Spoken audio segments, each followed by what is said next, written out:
Hi there again, BookTube, Leanne here, and welcome back to another video. So today I want to read some Goodreads reviews about my favourite books, but this one's going to be a nice one. I'm going to read some 5-star reviews for some of my favourite books. I haven't looked at any of these yet, so these are going to be my honest reactions to these, so wish me luck. So first off, I'm trying to think about some of my favourite books. I'm going to go for The House in the Cerulean Sea. I'll have a look at some 5-star reviews for that. Right, so let's have a little look on The House in the Cerulean Sea. So, got one here. How big's that? So, somebody I follow on BookTube called Holly Hearts Books, somebody I quite like on BookTube, has put, "It's the little things I expect, little treasures we find without knowing their origin, and they come when we least expect them. This is such a fantastic pick-me-up book. If you're feeling down, stressed, possible reading slump, this book is literal medication for the heart and soul. I compare it to reading a Pixar movie, but so much better." I have to agree with that. That's definitely what The House in the Cerulean Sea is. It's definitely like a Pixar movie. It's so happy and so wholesome and lovely. I couldn't agree with that more. So yeah, let's see another one. I have to agree with that. This book does have my whole heart. I listened, this is Maureen, she's rated at 5 stars. This book has my whole heart. I listened to the audiobook and it was just a little bit cheesy and totally wonderful. This one of the best books I could have ended my year with. It's basically a fairy tale for adults with lessons that are a bit heavy-handed, but totally necessary for us to hear in that way. Every character brought something to the table and was fleshed out and fun to read, and I love them all forever. The end. Yes, I completely agree with that. And it would be an absolutely perfect book to end the year with. If you want to end on a high, definitely read The House on a Cerulean Sea, because yes, it'll make you cry, but your heart will be so full of joy that you won't care. Let's look at one more. Let's go with this one. They've put, "Oh dear," this is somebody called Carmen, the reading trash queen. "Oh dear, how soon is too soon to reread? Where is the fan fiction? I don't want to leave them. There is so much I want to read still. I need..." Oh, something's a spoiler, so I'm not going to click on that. You know the Christian Bell gif, Happy Crying? Yeah, that one, that was me during the entire epilogue. Beaming, crying. I'm full of emotions, so don't expect a review anytime soon. I might need to reread at least 5 more times first. I can understand that. Yeah, bawling. I want to note that Daniel Henning, the narrator, does an absolutely amazing job. 100 out of 10 would recommend the audio just for his voices. Oh yeah, definitely. I loved his voices. Also, Clune My Man, if you were to sell the print, or any of the prints really, I will be the first in line to buy it. Same for plushies. Please, I want a Chauncey plushie. I want all the merch. Oh, me too. Okay, going to bed now and try to at least read some other books before rereading this one. New instant absolute favourite. Have they read it again and done another? I didn't even make it 2 months before rereading. One of my best friends was going to read it, and it was my duty to join. I can't be blamed. I also hit a major slump soon after finishing this the first time. I still adore it to bits and pieces and could reread every month and never be bored. I love these characters so much. Sobs. Oh, I want to reread. I've already read it twice. It's so good, and it is my heart. I love it. So, we all know that one of my favourite books is Gideon the Ninth, so let's jump onto that. Let's find some Gideon 5 stars. Somebody called Charlotte has put, "Excuse me while I scream endlessly about this book." This is me. I will talk about Gideon every single chance I get. Somebody called Ellie has put, "No! Review to come, but no. The blurb of this quite literally contains the phrase, like lesbian necromancers. Like, thanks, Tor, you know you're the only publisher I trust anymore." I probably have to disagree with that because that doesn't really happen so much in this book, so. But I get it. We want more. So, Melissa, what have you put? I was too late to get to the black stained edges, so I said, hell with it. I did my own. Somebody's done their own sprayed edges, which is pretty cool. So, let's read some of this review because I'm probably not going to read all of that. Let's see if I can find a shorter 5-star. All of the 5-star reviews are really long.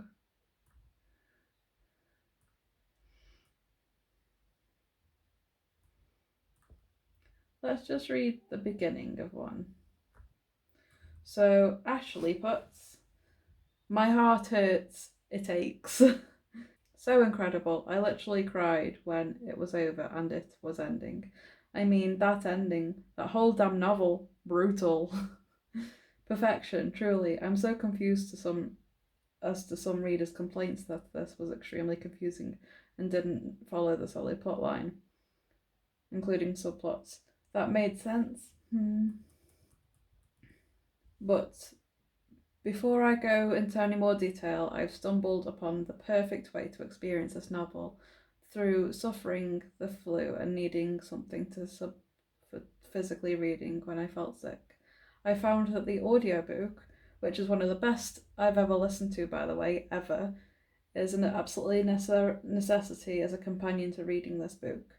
I know it isn't the most cost effective way to read, but it's so worth it. It's with the book, guys. It was so well done, captures everything perfectly. Plus, I don't think I would have truly gotten to know Gideon or Harrow, for that matter, and be able to honestly say that I truly understand either of them as their unique selves without listening to it. Plus, if you're someone who was or is having any sort of trouble with the book, I say give it a second chance with my method. I would totally agree with that actually. I listened to the audiobook. I haven't actually read it physically, but I read along on Kindle, and I would absolutely agree with that statement. Immersive reading of Gideon the Ninth is probably the best way to read it. Me listening to the audiobook first time around, I do have to say I kind of zoned out a little bit. And if you do that, you kind of miss some really important information. And it was so much better for me in the reread. But I adored this book both times round. But I would say the perfect way to read this is immersive reading. So have the book or the Kindle in front of you and audio it if you can. I mean, obviously it's not the most cost effective way, like this person said, but I wholeheartedly agree with this statement. Anyway, I felt that the novel was solid. The main storyline is pretty straightforward. Necromancer and heir to the Ninth House, Reverend daughter Harrowhawk, Nona Gesimus, and her cavalier Gideon Nav answer the call of the Emperor to compete against the other houses' heirs for a chance to win a place as a lictor, an immortal, all-powerful servant of resurrection. This person's getting it down with this. With this review, like they're describing this perfectly. The events that occur within and around this are, yes, complex and messy, but in the best way possible, with a fascinating arcane-like necromantic science that is so original and interesting. There are secrets and mysteries around the palace, Gothic palace, in space. Yes.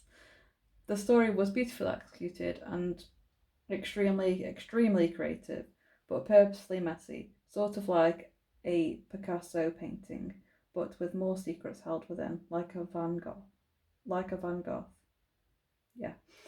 It screams out as if to remind us that the writers are artists too, without trying so hard. The imaginative, eccentric, anything goes artistic aesthetic of this science fantasy novel has, in my opinion, proven without a doubt that it is a true piece of art. It presents itself effortlessly.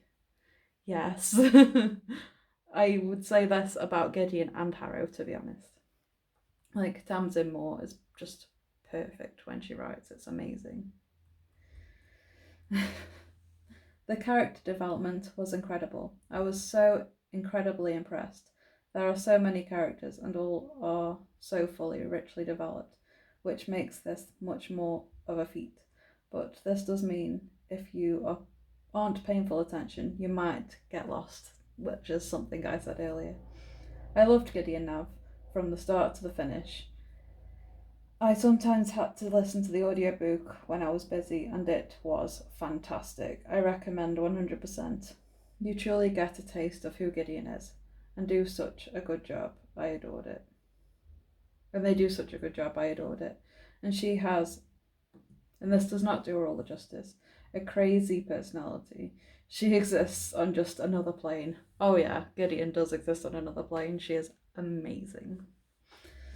I ended up loving Harrowhawk as well. She isn't who she seems at first, per se, and I think this really did well by her, preparing us for her being the lead in the second book of the trilogy. I can't wait. I really just love her so much. They are the perfect pair. I'm going to stop that review there because it goes on and on and on, but absolutely, I love Gideon, I love Harrow, and they are just so cool as characters. They are, yes. And it builds her up so well to be the lead of the second book, so I would agree with that statement wholeheartedly. So I'm going to leave it there for Gideon. Let's see what else I have. Let's go for King of the Wild. I'm just going for books that I've read this year by the looks of things. I've read some amazing books this year. Let's go for some 5 stars for this awesome book. Oh, John Gwynne is rated at a 5 star. Shall we read his? Kings of the Wild is a rollicking page-turning, edge-of-your-seat road trip of a book. Great characters, lovable rogues, and I genuinely cared about and all manner of fantastical monsters. All spiced with a sly sense of humour and had me smiling throughout. Yes. I read Kings of the Wild a few years ago now and absolutely adored it. Since then, 2 of my boys have joined the bandwagon and also loved the story. In the time that has passed, I have still fondly remembered the wonderful band of characters that Nicholas Eames created. In my mind, that is the mark of a great book. Absolutely, same here. Definitely one of the best reads of mine in recent years. It is a fun, serious story, essentially driven by friendship that is written in an effective and powerful way. I think one of the many things that makes this book distinctive is that not only fantasy readers will enjoy it, but I believe that many who do not frequently delve into the genre will also gain a lot from Kings of the Wild. I'd have to agree there, actually, yes, because there is just a lot in the story. So it was so funny and hilarious, but what is set apart from me is the character and the heart. 5 out of 5 stars from me. I agree with John Gwynne there, absolutely. So I'm just going to have to read the start of some of these reviews again because they're all really long. T.S. Chan is rated a 5 star. In a full year of impressive fantasy debuts, Kings of the Wild earns itself a top spot among the greats. Yes. As I have not been gaming for almost 2 decades now, a lot of the RPG and Final Fantasy reference did not click for me. Regardless, I still had an awesome time reading it. This book, unlike Ready Player One, which I found to be enjoyable mainly because of the 80s pop culture and references, Kings of the Wild resonated with me because of its characters and story. Yes, it has all these references, but the story itself is wonderful, so it doesn't matter if you don't get a lot of the references, you'll still enjoy the story itself. It's just a plus if you do, I suppose. I did get the homage to the music bands of old versus the recent ones. It's been over 30 years since I've fallen in love with the Duran Duran, and I'm proud to see them still going strong. And being in that demographic group, I can't help but agree with the overall quality of the bands back in the day was much better. Also, I'm not saying that there are no standouts in the modern era. They are but far and few. Can't even speak. They are but few and far between. That's why, far and few between. Okay, I'm digressing. The characters are the highlight of this novel. I pretty much loved every band member of Saga. Me too.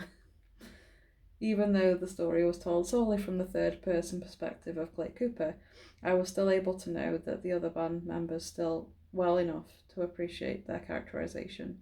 Just when I thought that I found my favourite character, one of the others, one or another, will do or say something that makes me love them just as much.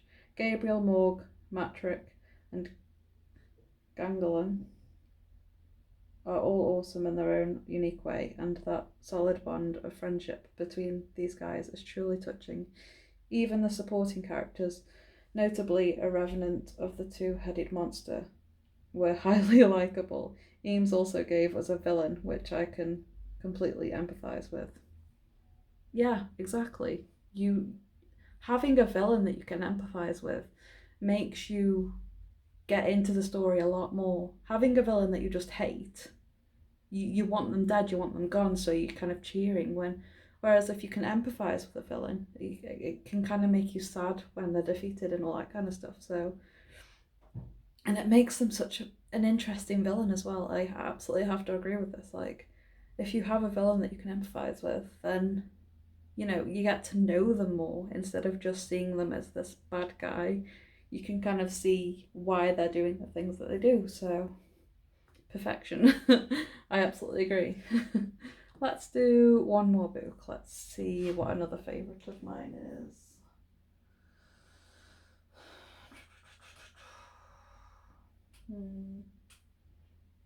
Let's do Scythe. I love Scythe. One I haven't read this year. Alana puts, hello, Internet Police. Yes, I would like to block and report myself for sleeping on this book for so long. Love it. I'm so mad at myself for not reading this book earlier. I mean, it's only been over a year of my Goodreads timeline since it was released in 2016.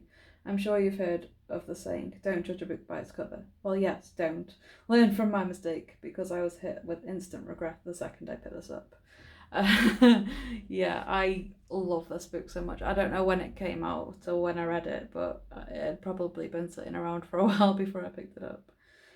The world of Scythe is one of the most incredible, thought-provoking and fascinating worlds I've ever read in YA novel before. Basically, humans never die. There is no such thing as illness, disease or murder in the world anymore. You physically cannot die unless you're gleaned by a scythe. Think priests, but with a license to kill, yes. And it's the job of the scythe to glean a certain number of people per year in order to keep the population under control. This new society lives with no fear except for a scythe to come knocking at the door, which luckily for them is quite a rare occurrence. The story follows Rowan and Citra, who are chosen to apprentice under the same Scythe Faraday, who takes interest in them both due to small acts of defiance they showed towards him when they initially met. Even though both Rowan and Citra meet Scythe Faraday on two separate occurrences, their fate becomes entwined when they begin their apprenticeship, and only one will be ordained a scythe. Okay? Now, I don't want to say too much in regards to the plot because you really need to experience it for yourself. However, this book had some of the best plot twists I've seen in a long time. It's hard to catch me by surprise, and this book really got me. It was so good that I actually had no idea how it was going to end, and usually I'll have some sort of feeling, but all I could do was sit back and be swept away by this world and these characters. Yes, that is the only way to go about this book, is just to go along for the ride, because I had no idea what was coming. I had no idea what was coming with this book or the ones that came after, so yes, I would have to agree. Let's find one more for this book. If I can find a short one, that would be great. Oh, there we go, Maureen again. This book, man, it was so dark and so good. I love the journey of Citra and Rowan and all the twists and turns along the way. It's really impressing. It's really interesting to see a future world like this and how power can still corrupt people, regardless of how perfect the world may seem. Would definitely recommend this book. Yes. Yes, definitely. Corruption can occur in any world with any laws and all that kind of stuff, and I think this book shows it perfectly. So I have to wholeheartedly agree with that. So yeah, that was me reading 5-star reviews on 4 of my favourite books. I will I will get to a video eventually where I read 1-star reviews of some of my favourite books, which is going to be a bit more sad and depressing, and I'll probably get upset. But hopefully I can do that at some point. I'll have to be in a good headspace when I do it, or else I'll just be like. But this was a nice one. I like to see people's thoughts and happy thoughts about books that I love, so I know that I'm not alone in my love of them. So if you loved any of these books, write down below what you thought of these books specifically, and yeah, it'll be interesting to hear from you. So I will see you guys in my next video, and TTFN, bye bye.